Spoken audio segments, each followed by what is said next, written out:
Hello friends, അസ്സാമു അലൈക്കും. നമസ്കാരം. Welcome back to tales of Neju. ഇന്നത്തെ വീഡിയോ വളരെ ഈസി ആയിട്ട് ഉണ്ടാക്കിയെടുക്കാൻ പറ്റിയിട്ടുള്ള ഒരു ബ്ലാക്ക് ഫോറസ്റ്റ് കേക്കിൻ്റെ റെസിപ്പിയുമായിട്ടാണ്. അധികം ഇൻഗ്രീഡിയൻസ് ഒന്നും ഇല്ലാതെ വളരെ പെട്ടെന്ന് വീട്ടിൽ ഉണ്ടാക്കിയെടുക്കാൻ പറ്റിയിട്ടുള്ള ഒരു റെസിപ്പിയാണ്. അപ്പോൾ മോളുടെ ബർത്ത്ഡേന് അന്ന് ചെറുതായിട്ടൊരു കേക്ക് ഉണ്ടാക്കിയെടുത്തതായിരുന്നു. അധികം ഡെക്കറേഷൻസ് ഒന്നുമില്ല. അപ്പോൾ പെട്ടെന്ന് ഉണ്ടാക്കിയെടുക്കുന്ന ഈ ഒരു ബ്ലാക്ക് ഫോറസ്റ്റ് എങ്ങനെയാണ് ഉണ്ടാക്കിയെടുക്കുന്നത് നോക്കാം. അപ്പോൾ വീഡിയോയിലേക്ക് പോവാം.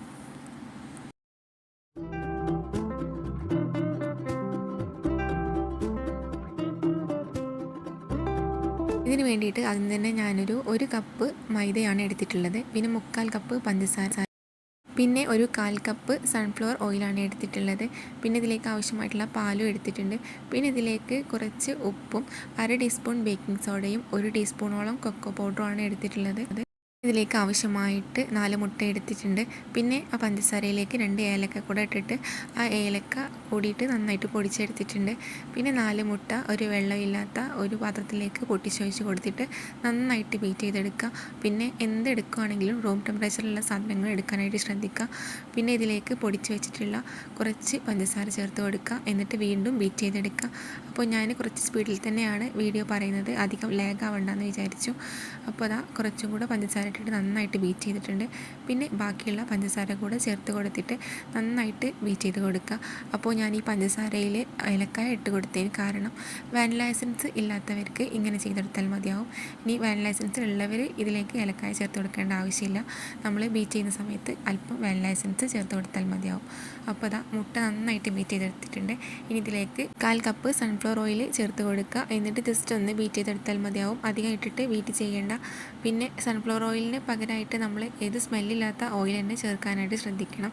ഇനി നമുക്ക് ഡ്രൈ ഇൻഗ്രീഡിയൻസ് ഒന്ന് അരിച്ചെടുക്കാം. അതിന് വേണ്ടിയിട്ട് 250 ml മെഷർമെൻറ്റ് കപ്പിൽ 1 കപ്പ് മൈദ എടുത്തിട്ടുണ്ട്. അതൊരു അരിപ്പയിലേക്ക് ഇട്ട് കൊടുത്തിട്ടുണ്ട്. പിന്നെ നേരത്തെ എടുത്ത് വെച്ചിട്ടുള്ള ഉപ്പ്, അതുപോലെ തന്നെ കൊക്കോ പൗഡറും കൂടെ ഇട്ട് കൊടുത്തിട്ട് നന്നായിട്ടൊന്ന് അരിച്ചെടുക്കുന്നുണ്ട്. കഴിയുകയാണെങ്കിൽ 3 പ്രാവശ്യം അരിച്ചെടുക്കുക. ഞാനൊരു 2 പ്രാവശ്യം അരിച്ചെടുത്തിട്ടുള്ളൂ. ഇത് നന്നായിട്ട് മിക്സായി വരട്ടെ. ബേക്കിംഗ് സോഡ അവിടെ മാറ്റി വെച്ചിട്ടുണ്ട്, ബേക്കിംഗ് പൗഡർ യൂസ് ആക്കുന്നില്ല. പിന്നെ ഇതാ നന്നായിട്ട് അരിച്ചെടുത്തിട്ടുണ്ട്. ഇനി ഇതിലേക്ക് കുറച്ചായിട്ട് ഇട്ട് കൊടുക്കുക. ഡ്രൈ ഇൻഗ്രീഡിയൻസ് ചേർത്ത് കൊടുത്തതിന് ശേഷം ബീറ്റർ കൊണ്ട് മിക്സ് ചെയ്യേണ്ട. അതിന് പകരമായിട്ട് ഒരു സ്പാച്ചിലോ അല്ലെങ്കിൽ ഇതുപോലത്തെയുള്ള ഒരു തവി യൂസ് ആക്കിയിട്ട് കട്ട് ആൻഡ് ഫോൾഡ് മെത്തേഡിലൊന്ന് ഇതൊന്ന് ഇളക്കിയെടുക്കുക. ഇതിൽ എയർ ബബിൾസ് ഒന്നും പൊട്ടിപ്പോവാതെ സാവധാനം വേണം ഇളക്കിയെടുക്കാനായിട്ട്. ഇങ്ങനെ ഓരോരോ കുറച്ചായിട്ട് ഇട്ട് കൊടുത്തിട്ട് മിക്സ് ചെയ്ത് കൊടുത്താൽ മതിയാവും. ബേക്കിംഗ് പൗഡറിന് പകരമായിട്ട് ഞാൻ സ്ഥിരം യൂസാക്കുന്ന ഒരു ട്രിക്കാണ് ഇനി കാണിക്കാൻ പോകുന്നത്. അപ്പോൾ ഇതിലേക്ക് ഇനി പാല് ചേർത്ത് കൊടുക്കുക. പാല് ചേർത്ത് കൊടുക്കുമ്പോൾ റൂം ടെമ്പറേച്ചറിലുള്ള പാല് ചേർത്ത് കൊടുക്കുക. ഫ്രിഡ്ജിൽ നിന്ന് എടുത്തിട്ടുള്ള പാലാണെങ്കിൽ ആ പാല് ജസ്റ്റ് ഒന്ന് ചൂടാക്കി എടുത്തതിന് ശേഷം മാത്രം ഇതിലേക്ക് ഒഴിച്ച് കൊടുക്കുക. അപ്പോൾ ആവശ്യത്തിനായിട്ട് കുറച്ച് ഒഴിച്ചെടുത്താൽ മതിയാവും. അധികം അങ്ങോട്ട് ലൂസാവാനും അധികം അങ്ങോട്ട് ടൈറ്റ് ആവാനും പാടില്ല. ഇതുപോലെ ഈ ഒരു കൺസിസ്റ്റൻസിയിലാണ് ആക്കിയെടുക്കേണ്ടത്. അപ്പോൾ നമ്മുടെ ബാച്ച് റെഡി ആയിട്ടുണ്ട്. ഇനി നേരത്തെ ബേക്കിംഗ് പൗഡറിന് പകരമായിട്ട് ബേക്കിംഗ് സോഡ അതിലേക്ക് അല്പം വിനാഗിരി ചേർത്ത് കൊടുത്തിട്ട് നന്നായിട്ടൊന്ന് പതപ്പിച്ചെടുക്കുക. എന്നിട്ട് ആ ഒരു മിക്സ് നമുക്ക് ഈ ഒരു ബാച്ചറിലേക്ക് ചേർത്ത് കൊടുത്താൽ മതിയാവും. അപ്പോൾ കേക്ക് നന്നായിട്ട് പൊന്തി വരും. അപ്പോൾ ഇതിലേക്ക് ഒഴിച്ച് കൊടുത്തിട്ടുണ്ട്. എന്നിട്ട് നന്നായിട്ടൊന്ന് മിക്സാക്കി കൊടുക്കുക. അപ്പോൾ നമ്മുടെ കേക്കിൻ്റെ ബാച്ച് റെഡി ആയിട്ടുണ്ട്. ഇനി ഇത് ഉണ്ടാക്കിയെടുക്കാനായിട്ട് ഒരു നോൺ സ്റ്റിക്കിൻ്റെ പാൻ എടുത്തിട്ടുണ്ട്. അതിലേക്ക് അല്പം ഗീ ഒന്ന് അപ്ലൈ ചെയ്ത് കൊടുത്തിട്ട് അല്പം മൈദപ്പൊടി ഇട്ടിട്ട് ജസ്റ്റ് ഒന്ന് ഡസ്റ്റ് ചെയ്ത് കൊടുത്തിട്ടുണ്ട്. ഇനി ഇതിലേക്ക് ബാറ്റർ ഒഴിച്ച് കൊടുക്കുക.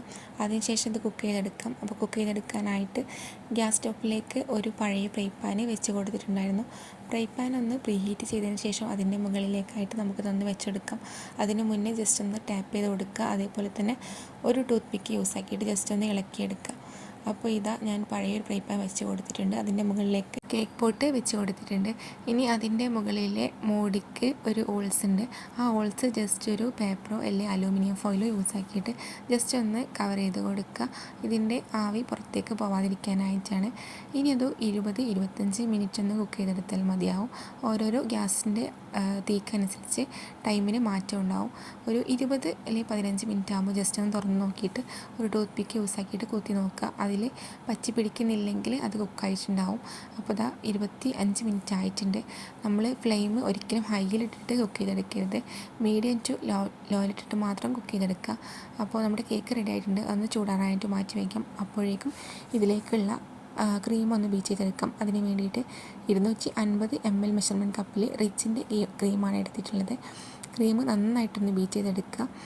അപ്പോൾ ക്രീമൊക്കെ ബീറ്റ് ചെയ്യുന്ന എല്ലാവർക്കും അറിയാമായിരിക്കും. അപ്പോൾ ഇതിലേക്ക് ഷുഗറൊന്നും ആഡ് ചെയ്യുന്നില്ല, നന്നായിട്ട് മധുരമുള്ള ക്രീമാണ്. അപ്പോൾ ഞാനിത് ഉള്ളിൽ ഫില്ലാക്കാനായിട്ട് ക്രീം യൂസാക്കുന്നത്, അധികം ടൈറ്റ് ആക്കുന്നില്ല. അപ്പോൾ കേക്ക് ഇതാ തണുത്ത് വന്നിട്ടുണ്ട്. അത് 3 ലെയറായിട്ട് കട്ട് ചെയ്തെടുത്തിട്ടുണ്ട്. നല്ല സോഫ്റ്റ് ആയിട്ടുള്ള കേക്കാണ്. അപ്പോൾ നമ്മൾ കേക്ക് മാത്രം ഉണ്ടാക്കി കഴിക്കാമെന്നുള്ളവർ ഇതുപോലെ ട്രൈ ആക്കി നോക്കുക. അതിൽ ഒരു ലെയർ എടുത്തിട്ട് അതിലേക്ക് പാലിൽ ഷുഗർ ഇട്ടിട്ട് മെൽറ്റാക്കി എടുത്തതാണ്. ഷുഗർ സിറപ്പിന് പകരം മിൽക്ക് ഷുഗർ സിറപ്പാണ് ഉണ്ടാക്കിയെടുത്തിട്ടുള്ളത്. അതുകൊണ്ട് നന്നായിട്ടൊന്ന് മെൽറ്റ് ചെയ്ത് ക്രീം അപ്ലൈ ചെയ്ത് കൊടുക്കുക. ഇതധികം സ്റ്റിഫാക്കിയിട്ടില്ല, ജസ്റ്റ് ഒന്ന് ബീറ്റ് ചെയ്തിട്ടുള്ളൂ. എന്നിട്ട് നന്നായിട്ടൊന്ന് സ്പ്രെഡ് ചെയ്ത് കൊടുത്തിട്ട് പിന്നെ ഇതിലേക്ക് ഡെക്കറേഷൻ ആവശ്യമായിട്ട് നിങ്ങളുടെ കയ്യിൽ എന്താണോ ഉള്ളത് അത് ചേർത്ത് കൊടുക്കുക. ഞാൻ ചെറിയാണ് ചേർത്ത് കൊടുക്കുന്നത്. ഞാൻ നേരത്തെ പറഞ്ഞപ്പോൾ തന്നെ അധികം കോസ്റ്റ്ലി അല്ലാതെ ഉണ്ടാക്കിയെടുക്കുന്ന കേക്കാണ്, അതുകൊണ്ട് തന്നെ ചെറിയാണ് ചേർത്ത് കൊടുക്കുന്നത്. ഇനി സെക്കൻഡ് ലെയർ വെക്കുക. നേരത്തെ പറഞ്ഞ പോലെ തന്നെ മിൽക്ക് ഷുഗർ സിറപ്പ് കൊണ്ട് വെറ്റ് ചെയ്തെടുക്കുക.